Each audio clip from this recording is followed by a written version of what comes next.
ये कार्यक्रम सत्य घटनाओं से प्रेरित है। जिनके साथ ये घटनाएं घटी उसकी वास्तविकता उन्हीं तक सीमित है।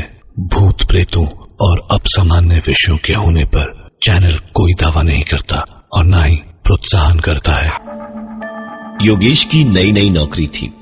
अच्छा हाइक लेकर उसने कंपनी ज्वाइन की थी। परफॉर्मेंस हमेशा की तरह अच्छा ही था। एक दिन जब शाम को योगेश चैम्बर में बैठकर काम ही कर रहा था, जब उसका मोबाइल बजा।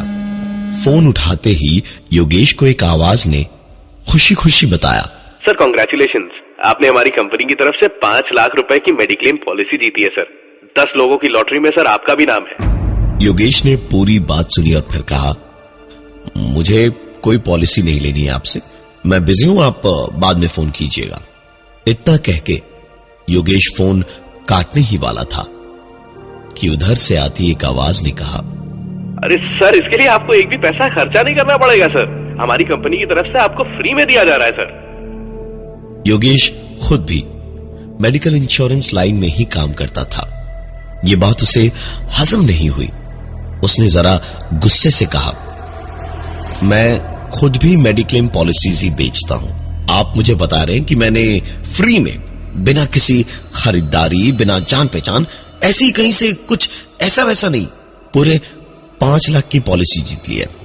मैं क्या आपको बेवकूफ लगता हूं? उस आदमी ने अब जरा गहरी आवाज में कहा, मतलब आप कहना चाह रहे हैं कि आपको मेडिक्लेम नहीं चाहिए, मतलब आपको अपनी ही भलाई नहीं चाहिए? योगेश ने चिढ़ते हुए कहा, हाँ नहीं चाहिए मुझे मेरी भलाई बाप, अब फोन रख और मुझे काम करने दे, वरना मैं तेरी नौकरी ऐसे खाऊंगा कि पूरे इंश्योरेंस इंडस्ट्री में कोई तुझे काम नहीं देगा। और फोन रख, समझा? उस आदमी ने एक सर्द सी हंसी हंस दी और बिना आगे कुछ कहे ही फोन काट दिया। योगेश ने मन ही मन अपने आप से कहा कि 10 साल वो इंडस्ट्री में है और आज कोई उसे बेवकूफ बनाने की कोशिश कर रहा है। अपने काम में योगेश वापस डूब गया जब उसके फोन पर एक एसएमएस आया। मैसेज चेक किया तो योगेश की आंखें गुस्से में लाल होती चली गई, क्योंकि मैसेज में साफ साफ लिखा था, प्रिय ग्राहक, मुबारक हो, 5 लाख रुपए का मेडिकल इंश्योरेंस फ्री में जीता है आपने।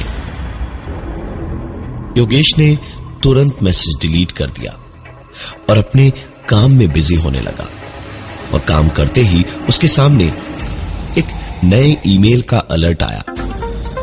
ईमेल खोलकर देखा तो उसमें भी वही कहानी, प्रिय ग्राहक, मुबारक हो, 5 लाख रुपए का मेडिकल इंश्योरेंस फ्री में जीता है आपने। योगेश ने गुस्से में ये ईमेल भी डिलीट कर दिया और अपने काम में लग गया। जब सिक्योरिटी ने केबिन के दरवाजे पर नॉक किया और अंदर आने का इशारा पाकर सिक्योरिटी ने आकर एक लेटर योगेश के सामने रख दिया। उसके बाहर जाने तक योगेश लेटर की पैकिंग खोल चुका था और लेटर बाहर निकालकर पढ़ते ही योगेश ने देखा कि उसके सामने एक सर्टिफिकेट था जिसमें लिखा था कि योगेश ने फ्री में बिना किसी पैसे के मेडिक्लेम पॉलिसी जीती है, पूरे 5 लाख रुपए की। योगेश ने गुस्से में लेटर को फाड़कर उसके टुकड़े टुकड़े कर डाले और वापस अपने काम में लग गया। काम करते करते उसे न्यूज़पेपर के ऐड के बारे में याद आया। योगेश ने पेपर उठाया और कोई पेज ढूंढने को पन्ना पलटा ही था कि उसमें से एक पैम्फलेट नीचे गिरा जिस पर साफ साफ लिखा हुआ था, प्रिय ग्राहक, मुबारक हो, 5 लाख रुपए का मेडिकल इंश्योरेंस फ्री में जीता है आपने। योगेश के गुस्से का अब ठिकाना ही नहीं था। अभी तक हुई हर चीज का गुस्सा इस पैम्फलेट पे निकाला उसने। पैम्फलेट लेकर उसके छोटे छोटे टुकड़े करके सीधे डस्टबिन में भी नहीं, खिड़की से बाहर फेंक दिया उसने। और उठकर सीधा बाहर निकल गया घर जाने को। बॉस को एसएमएस डाला तो उन्होंने भी छुट्टी दे दी। योगेश ने निकलकर ऑटो पकड़ा घर जाने को, और ऑटो वाला बहुत तेज ऑटो चला रहा था। कभी यहां टकराने से बचे तो कभी वहां मोड़ पर पलटने से बचे। योगेश वैसे ही चिढ़ा हुआ था। वो चिल्ला पड़ा, अबे ओ तूने पी रखी है क्या? हाँ, अरे ढंग से गाड़ी चला। ऑटो वाले ने रियर व्यू मिरर में बिना गाड़ी को धीमे किए पीछे योगेश को देखा, मुस्कुराया और फिर पलट कर कहा, क्यों सर, आपको क्या टेंशन? आपने तो मेडिक्लेम पॉलिसी ली ही नहीं। योगेश समझ गया कि दाल में कुछ काला है, वरना एक अनजान ऑटो वाला कैसे जान सकता है इस बारे में। योगेश ने ऑटो रुकवाई और उस ऑटो वाले को ऑटो से बाहर घसीटकर बुरी तरह से पीटने लगा। ऑटो वाला कुछ बोल ही नहीं पा रहा था, लेकिन कहते हैं ना कि एकता में बल होता है। पास से गुजरते हुए कुछ ऑटो वाले रुक गए और अपने साथी को पिटते हुए देख नहीं पाए, और बदले में योगेश को ऐसा पीटा उन सबने, ऐसा पीटा कि योगेश लहूलुहान होकर वहीं बेहोश हो गया। आसपास से आते जाते लोगों ने तमाशा देखा तो उठाकर योगेश को अस्पताल पहुंचाया। तकरीबन 1 हफ्ते के बाद कहीं जाकर योगेश को होश आया। धीमे धीमे आंखें खोली तो सामने देखा, खुशी से उसकी बीवी तनु की आंखों में आंसू आ गए थे। उसे देखते ही वो योगेश से लिपट कर बोली, बस मुझे कुछ नहीं चाहिए। मैंने भगवान से कहा था कि आपकी जान बच जाए, पैसा तो फिर आ जाएगा। ये सुनते ही योगेश ने उस हालत में भी धीमे से बोला, पैसे? किस बात के? मेडिक्लेम वाला कार्ड काम नहीं आया यहां? तनु ने बताया कि योगेश बेहोश था। लोग ही उसे उठाकर सबसे नजदीक इसी अस्पताल में लाए, और इस अस्पताल में योगेश का मेडिक्लेम कार्ड काम नहीं करता। खून का घूंट पीकर रह गया योगेश। फालतू में इतना खर्चा सुनकर थोड़ा खिसियाया जरूर, लेकिन शुक्र भी थी कि जान बच गई, वरना जैसी मार उसे पड़ी थी, वक्त पे हॉस्पिटल ना पहुंचता तो जान बचनी मुश्किल थी। खैर, योगेश कुछ ही दिनों में हॉस्पिटल से डिस्चार्ज हुआ। तबीयत उसकी काफी बेहतर हो चुकी थी, लेकिन अभी भी काफी दिक्कतें थी चलने फिरने में। घर आकर ज्यादातर वक्त लेटे लेटे ही बीत रहा था योगेश का। तनु ही सब कुछ अच्छे से संभाल रही थी। घर पर एक दिन दोपहर के वक्त खाने के बाद दवा खाकर योगेश जब आराम कर रहा था, तब दरवाजे की घंटी बजी। तनु ने दरवाजा खोला तो बाहर से आती आवाजों से साफ समझ आया कि किसी ने कुछ भेजा है। योगेश उठ के बैठा तो तनु तब तक कमरे में आकर एक बड़ा सा गुलदस्ता लेकर आई और मुस्कुराकर योगेश को देखती हुई उसके पास टेबल पर गुलदस्ता रखकर वापस काम करने किचन में चली गई। योगेश की नजर उस कार्ड पर पड़ी जो गुलदस्ते पर चिपका हुआ था। उसने कार्ड उठाया तो देखा उस पर लिखा था कि मैं तुम्हारे साथ हूं, तुम्हारी मौत आने तक। योगेश को इसे पढ़ते ही कुछ शक हुआ। वो तुरंत लंगड़ाते लंगड़ाते दौड़कर दरवाजे तक गया और घर का दरवाजा खोलते ही उसने सामने जो देखा उसे देखकर उसके रोंगटे खड़े हो गए। कुछ ही फुट की दूरी पर गेट के बाहर वही ऑटो वाला अपनी ऑटो में बैठा हुआ था और दरवाजे पर खड़े योगेश को देखता हुआ मुस्कुरा रहा था। और जैसे ही उसे योगेश का चेहरा देखकर तसल्ली हो गई कि योगेश के दिल में अब खौफ बैठ गया है, तो योगेश को मुस्कुरा कर देखते देखते ही उसने ऑटो स्टार्ट की और ऑटो आगे बढ़ाकर देखते ही देखते बड़े आराम से वहां से चला गया।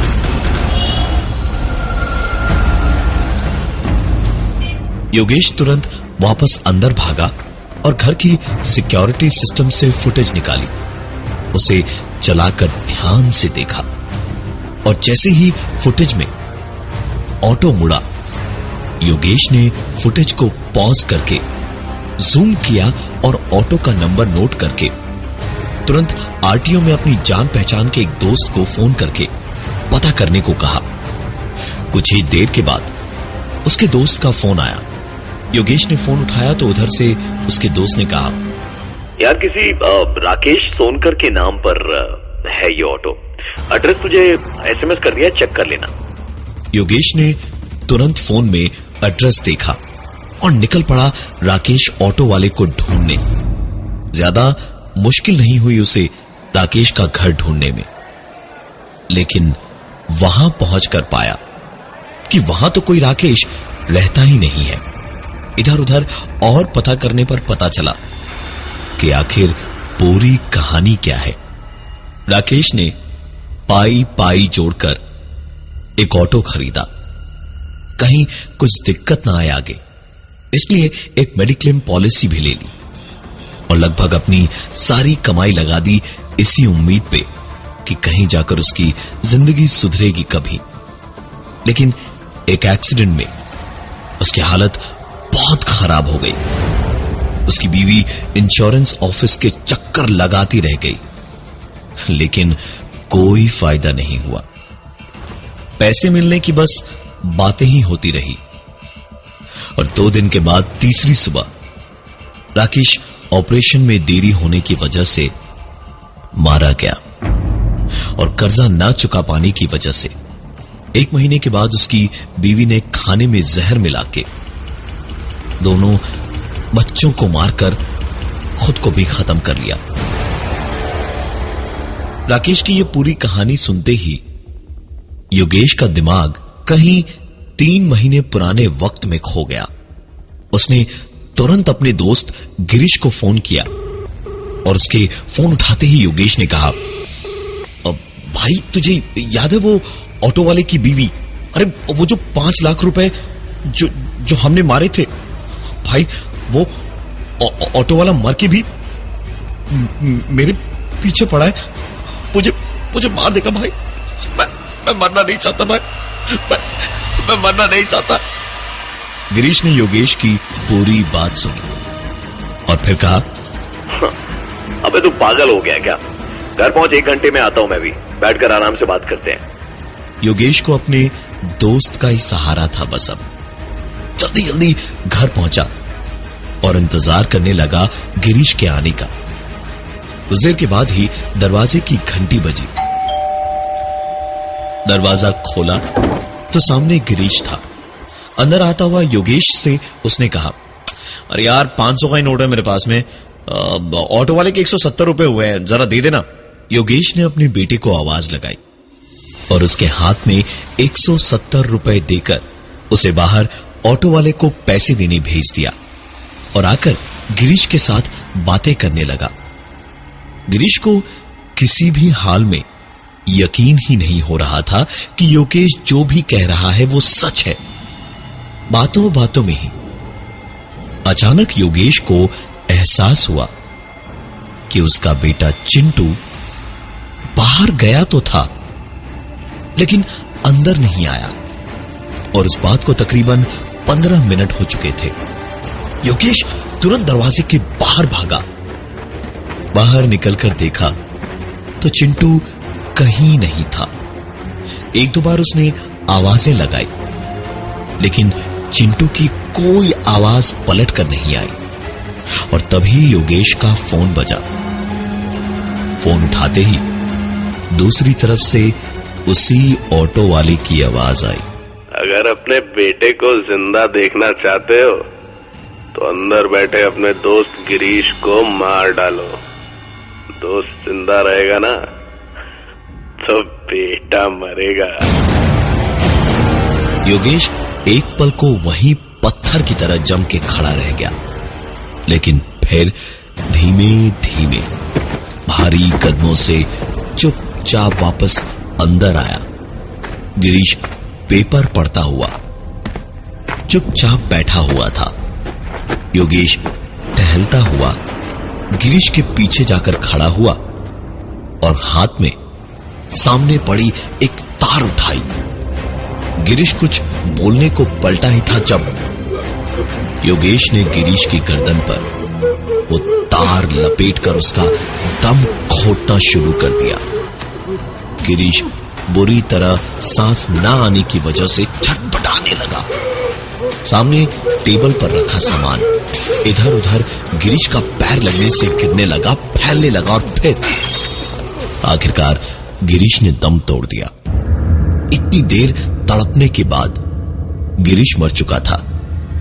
योगेश ने चैन की सांस ली कि अब उसका बेटा बच जाएगा।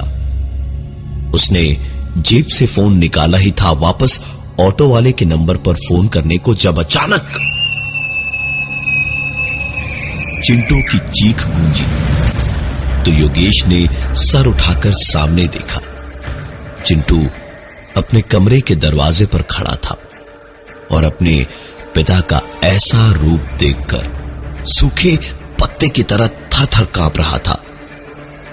लेकिन उसी चिंटू को वापस पाने के लिए ही तो योगेश ने गिरीश को मार डाला था। चिंटू की चीख सुनकर तनु भी अंदर आ गई और बुरी तरह घबरा गई योगेश के हाथों मरे हुए गिरीश की लाश को देखकर। योगेश को आखिरकार समझ आया कि ये सब कुछ एक छलावा था बदला लेने के लिए। उसने तुरंत तनु को इशारा किया सामान बांधने को और खुद गिरीश की लाश को एक बोरे में भरकर योगेश ने घर के पीछे के बड़े नाले में पत्थर बांधकर डाल दिया। उसके वापस आते आते तनु ने जरूरी कपड़े और कुछ सामान बांध लिए थे। ये होते ही तनु और चिंटू को लेकर योगेश घर को ताला मारकर निकला और सीधे टैक्सी पकड़कर निकल गया स्टेशन की ओर। स्टेशन जाते जाते रास्ते में ही एक फोन आया तो योगेश ने देखा उसके ऑफिस के दोस्त का फोन था, जिसने फोन उठाते ही कहा, भाई तेरे इलाज पर जो जो खर्चा हुआ था ना, उस पूरे अमाउंट का मैंने नकली बिल बनवाकर जमा करवा दिए हैं। चेक भी अकाउंट में लगवा दिया है और आज किसी भी वक्त वो अमाउंट क्रेडिट हो जाएगी तेरे अकाउंट में। योगेश मन ही मन सोच रहा था कि पैसे आते ही सारे निकाल लेगा तो कहीं से कोई एटीएम ट्रांजैक्शन से भी पता नहीं लग पाएगा। मन ही मन सोच रहा था कि आखिर कब पैसे आएंगे कि ठीक तभी एक एसएमएस आया योगेश के फोन पर। फोन निकालकर एसएमएस चेक करने ही जा रहा था योगेश, जब अचानक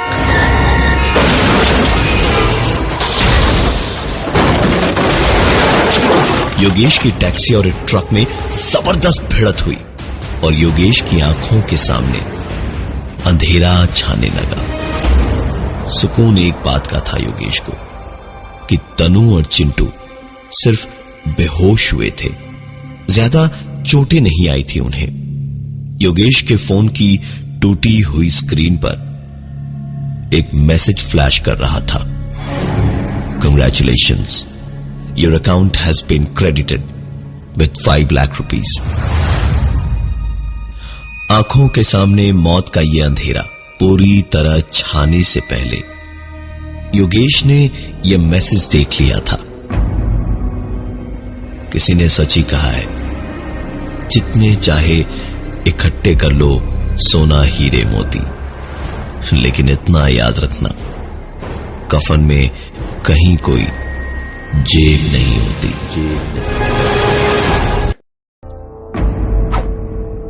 और ये थी आज की एक कहानी ऐसी भी